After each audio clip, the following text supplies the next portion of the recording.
Good morning and welcome to the ADS Securities Fundamentals Update. Beginning with the Asian session today, Japan Q1 GDP showed a positive surprise. The economy grew by 1.5% in Q1 comparing to 0.2% in Q4 last year, while it had been anticipated to grow by 1% only. However, this news is the first for the first quarter of this year and doesn't reflect the effect of the sales tax hike yet. Therefore, the markets are likely to ignore these figures for the time being. Meanwhile, the eyes will be on the Bank of Japan Chairman Kuroda's speech later today, in addition to the Consumer Confidence Index, which is expected to decline to 37 in April, down from 37.5, which would be the fifth consecutive decline or a monthly decline.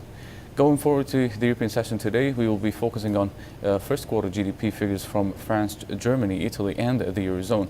The entire data sets are expected to come in higher than the previous quarter of last year.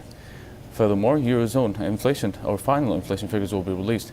The expectation points to no change. CPI is expected to remain stable at 0.7%, while the core CPI is expected to rise by 1.1% in April. The most important assets will be released during the US session today, as we will be focusing on more than 10 economic figures from the US. In Canada, manufacturing sales is expected to rise by 0.2% in March, comparing to a rise of 1.4% in February. In the US again, CPI is expected to rise by 0.3% in April, comparing to 0.2% in March, whilst core CPI is set to rise by 0.1% versus 0.2% during the same period. Empire State Manufacturing Index is expected to rise to 5.5 in May, up from 1.3 in April. Industrial production is expected to rise by 0.4%, comparing to 0.7 in March. Finally, Philadelphia Fed Manufacturing Index may decline to 13.9 in May, down from 16.6. In addition to these mentioned data sets, jobless claims, capacity utilization rate, TIC, long-term purchases, and NAHB, housing market index, will be released as well.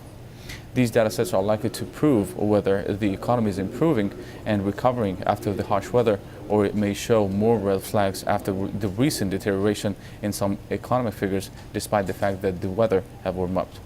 This is it for today. You can follow us on our social media sites, Twitter, Facebook, and YouTube to get the latest economic releases, reports, and analysis. Thank you for watching and have a good day.